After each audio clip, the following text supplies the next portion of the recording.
Každá lekcia určená žiakom a študentom má aj svoju verziu pre učiteľov. Vzdelávacie prostredie pre učiteľov je prispôsobené na používanie s interaktívnou tabuľou alebo dataprojektorom. Obidve vzdelávacie prostredia pracujú s rovnakým digitálnym obsahom, ale odlišnou funkcionalitou a dizajnom. Prechod medzi jednotlivými stránkami alebo výber konkrétnej výkladovej jednotky z lekcie je možný prostredníctvom navigačných panelov. Výkladové jednotky pre učiteľov obsahujú multimediálne objekty, videá, prezentácie, simulácie a cvičenia, ktoré sú prezentované vo vzdelávacom prostredí pre žiakov a študentov.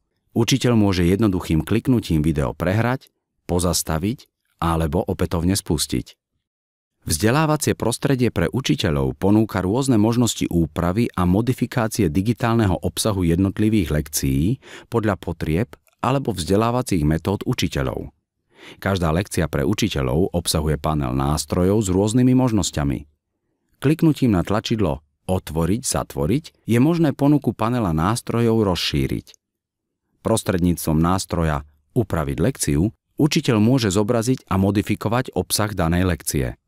Zobrazené okno ponúka možnosť meniť poradie výkladových jednotiek v lekcii ich jednoduchým presunutím. Tlačidlom OK sa zmeny potvrdia a následne sa upraví obsah celej lekcie. Tlačidlo Obnoviť slúži na návrat k pôvodnému poradiu výkladových jednotiek. Zrušením alebo obnovením označenia šípkov je možné vybrané jednotky z lekcie vyradiť alebo ich obnoviť. Prechod na konkrétnu výkladovú jednotku je možný dvojitým kliknutím na jej názov. Učiteľ tiež môže podľa potrieb meniť názvy lekcií a jednotlivých výkladových jednotiek. Kliknutím na tlačidlo Obnoviť pred názvom lekcie alebo výkladovej jednotky učiteľ obnoví pôvodný názov. V prípade potreby môže učiteľ kedykoľvek zväčšiť určitú časť stránky vrátane všetkých cvičení, videí a animácií. Na pridávanie nových objektov na výkladovú stránku slúžia učiteľovi nástroje z rozšírenej ponuky nástroja Pero na základnom paneli nástrojov. Perom je možné na stránku dopísať poznámky. Zvýrazňovačom môže učiteľ zvýrazniť dôležité časti výkladu. Alebo nástrojom Čiara dokresliť čiary. K dispozícii sú tiež nástroje na vkladanie obdĺžnika alebo jeho obrysu a kruhu alebo kružnice.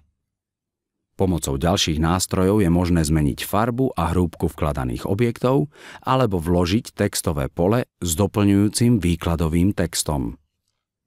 Použitím nástrojov Oblasť zobrazenia, Skryť obsah a Skryť úpravy môže učiteľ zobraziť vybrané objekty na stránke, na ktoré chce upriamiť pozornosť svojich žiakov a študentov, skryť pôvodný obsah alebo doplnené objekty. Všetky poznámky a doplnené objekty môžu byť odstránené naraz kliknutím na nástroj Vymazať všetko alebo jednotlivo použitím gumy alebo nástroja Vystrihnúť. Tiež je možné vrátiť sa o krok späť alebo dopredu v použitých nástrojoch. Prostredie umožňuje učiteľovi pridávať alebo odstraňovať vlastné podstránky. Kliknutím na nástroj Pridať podstránku sa vytvorí k výkladovej jednotke nová podstránka. Prechod medzi nimi je možný pomocou zobrazených šípok.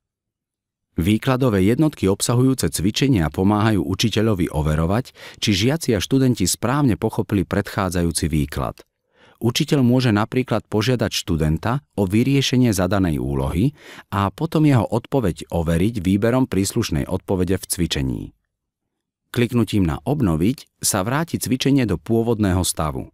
Učiteľ môže kedykoľvek skontrolovať stav cvičenia, celkový počet úloh, správne a nesprávne odpovede. Vyhodnotenie cvičenia obsahuje ďalšie možnosti ako napríklad označenie správnych odpovedí, označenie chýb, vymazanie chýb a obnovenie celého cvičenia.